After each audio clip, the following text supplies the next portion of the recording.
¿qué quieres que yo haga?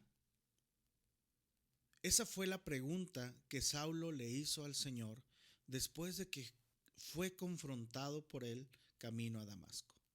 ¿Sabes una cosa? Tarde o temprano vas a encontrarte con Dios. Tarde o temprano vas a encontrarte con el Señor y algo maravilloso va a suceder. ¿No te gustaría que fuera pronto? ¿No te gustaría que fuera en este día? ¿No te gustaría terminar de una vez por todas con ese estilo de vida que tal vez llevas, que tal vez has llorado, has sufrido, has vivido cosas terribles sin esperanza? Por supuesto que caminar con Dios no es fácil, no es sencillo, pero sí marca una gran diferencia caminar y pelear las batallas al lado del Todopoderoso.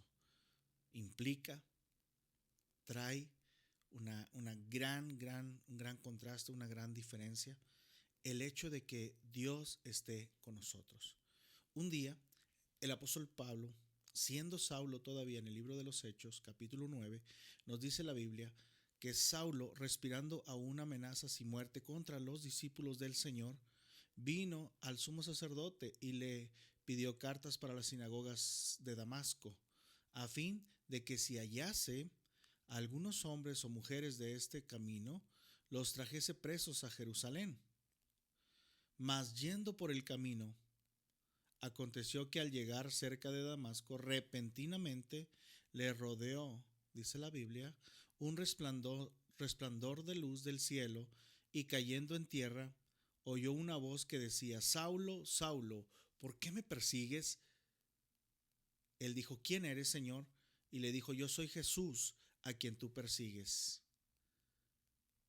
Yo soy Jesús, a quien tú persigues. Dura cosa te es dar coces contra el aguijón. Él, Saulo, temblando y temeroso, dijo: Señor, ¿qué quieres que yo haga? Y el Señor le dijo: levántate y entra en la ciudad y se te dirá lo que debes hacer. Señor, ¿qué quieres que yo haga? Un día, este hombre, perseguidor de los cristianos, un día este hombre llamado Saulo, siempre en contra de Dios, alejado de Dios, haciendo lo que era contrario, siempre llevando presos los cristianos, siempre persiguiendo las iglesias, siempre haciendo lo malo, llegó un momento donde se tuvo que encontrar con su Salvador. Y dice que de repente o repentinamente le rodeó un resplandor de luz del cielo. Repentinamente, así, tarde o temprano, si tú aún no tienes un encuentro con Dios, tarde o temprano Dios te va a encontrar. O tal vez tú eres alguien que ya tuvo su encuentro con Dios. ¡Qué maravilloso! La pregunta es: ¿dónde quedó esa frase? ¿Dónde quedó ese anhelo, ese deseo de decir: Señor, ¿qué quieres que yo haga? Sabes que muchos han olvidado que un día le dijeron al Señor: ¿qué quieres que yo haga? Usa mi vida, aquí estoy. El Señor le dice: ¿por qué me persigues? Saulo de momento no entendía lo que sucedía. Y Saulo dice: ¿quién eres, Señor? ¿Quién me está hablando? Porque ese resplandor le impactó en gran manera que fue a caer al suelo, ¿verdad? Y de repente dice la Biblia que ese resplandor le dejó ciego. El impacto, la voz de Dios, el trueno de la voz de Dios, el poder de la presencia de Dios llenó ese lugar. Y no solamente ese lugar, sino que el corazón de ese hombre, que en ese momento se arrepiente, en ese momento decide cambiar de rumbo, en ese momento acepta que acepta que Dios haga algo nuevo en su vida, y de ahí comenzar un nuevo camino, una nueva vida, una nueva historia que escribir en su vida. ¿Sabes que Dios te está buscando para escribir una nueva historia en tu vida? Y que tú hoy puedes decirle: Señor, ¿qué quieres que yo haga? Y le dice el Señor: dura cosa te es dar cosas contra el aguijón. No puedes estar peleando contra mí, ¿sí? Yo soy Jesús a quien tú persigues. Tú me persigues. Mientras tú no estés con Dios, dice el Señor en su palabra: el que no es conmigo, contra mí es. ¿sí? Entonces, yo soy Jesús a quien tú persigues, le dice el Señor Jesús a Saulo. ¿Por qué me persigues? Él temblando y temeroso dijo, ¿qué quieres que yo haga?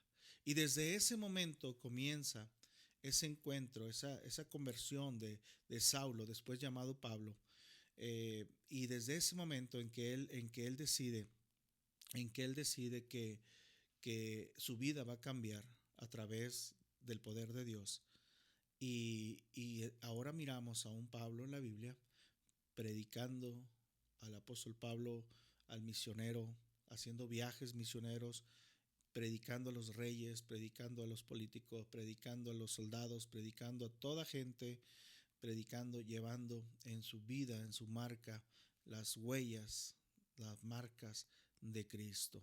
Llegó un momento donde el apóstol Pablo llegó a decir, con Cristo estoy juntamente crucificado y ya no vivo yo, mas vive Cristo en mí. Lo que ahora vivo en la carne, lo vivo en la fe del Hijo de Dios, el cual me amó y se entregó a sí mismo por mí. El apóstol Pablo fue un gran siervo de Dios porque un día decidió que su vida cambiara. Él iba con otras intenciones a Damasco. Él iba a perseguir, él iba a arrestar, él iba a tomar presos los cristianos que hallara ahí. Pero ¿cuál fue su encuentro? Que el defensor de los hijos de Dios, que el defensor de los cristianos estaba ahí. El Dios Todopoderoso lo confronta, lo enfrenta en el camino y le dice, ¿qué te pasa? Y Saulo en ese momento no puede resistirse ante la presencia de Dios, no puede resistirse ante su palabra y le dice, ¿qué quieres que yo haga? ¿Recuerdas tú cuando dijiste, Señor, qué quieres que yo haga? Hoy puede ser un buen día para que tú digas también, Señor, ¿qué quieres que yo haga? ¿Qué quieres que yo haga? ¿En qué quieres que yo te sirva? Eh, Saulo fue llamado, fue preparado para ser el apóstol Pablo, para ser un predicador, para ser un gran misionero, para ser un gran siervo de Dios, un colaborador con Jesucristo, que se le encomendó el ministerio de la reconciliación. Tú puedes hacer algo especial también. Puedes llevar su palabra a los perdidos, puedes predicar a aquellos que no tienen esperanza. Como yo mismo te estoy hablando en este momento, que hay una esperanza. Tal vez tú estás haciendo algo y no sabes por qué lo haces. Tal vez estás siguiendo un camino, una corriente y no sabes por qué lo haces. Tal vez porque los demás lo hacen. Pero estás cansado. Seguramente Saulo llegó un momento donde estuvo cansado, confundido y decía, pues ¿de qué me sirve hacer todo esto? Porque indudablemente eso no lo llenaba. Eso no le traía felicidad, eso no le traía paz. Y cuando él conoció a Cristo, la vida cambió. Al punto de que el apóstol Pablo escribe a la carta a los Filipenses, capítulo 4, versículo 13, reconociendo que todo lo que él podía hacer era por Cristo, diciendo, todo lo puedo en Cristo que me fortalece. Todo lo puedo en Cristo que me fortalece. El apóstol Pablo, su vida cambió al punto de lo que sucedía en el pasado, lo que sucedía en su presente, ya no le importaba. Dice, olvidando ciertamente lo que queda atrás. Sí, dice, me extiendo a lo que está adelante. Ahora mi meta es otra. Y el apóstol Pablo fue un gran hombre de Dios, un gran siervo de Dios. Y a lo que voy es, ¿sabes que Dios está buscando instrumentos especiales? Dios te está buscando para que seas ese joven, esa señorita, ese hombre, esa mujer que Dios quiere usar como un gran instrumento. Solamente está de que tú le reconozcas y le digas, Señor, ¿qué quieres que yo haga? ¿Qué quieres que yo haga? No sabes, no te imaginas lo que Dios tiene preparado para ti. Atrévete a creerle, atrévete a confiar. El Señor te está llamando. Tal vez no de la misma forma que Saulo, pero te está llamando a través de su palabra, a través de mensajes como este que tú escuchas. ¿No te gustaría recibir a Cristo en tu corazón? ¿No te gustaría abrirle tu corazón y decirle, Señor, de aquí en adelante, quiero que tú seas el Señor de mi vida? Te recibo en mi corazón como mi Salvador. Si tú ya eres cristiano, si tú ya eres salvo, quiero que recuerdes una cosa. Un día tal vez tú le dijiste, Señor, aquí estoy, aquí está mi vida. Cumple con tu promesa, cumple con tu compromiso, con tu pacto. ¿Qué quieres que yo haga? Y empieza a hacer lo que Dios te ha mandado hacer. Eres un gran instrumento de Dios. Eres una gran herramienta. Eres un siervo de Dios. Atrévete a hacer la obra de Dios. Y muchos están esperando que tú te dejes usar por Dios. Que Dios te bendiga grandemente.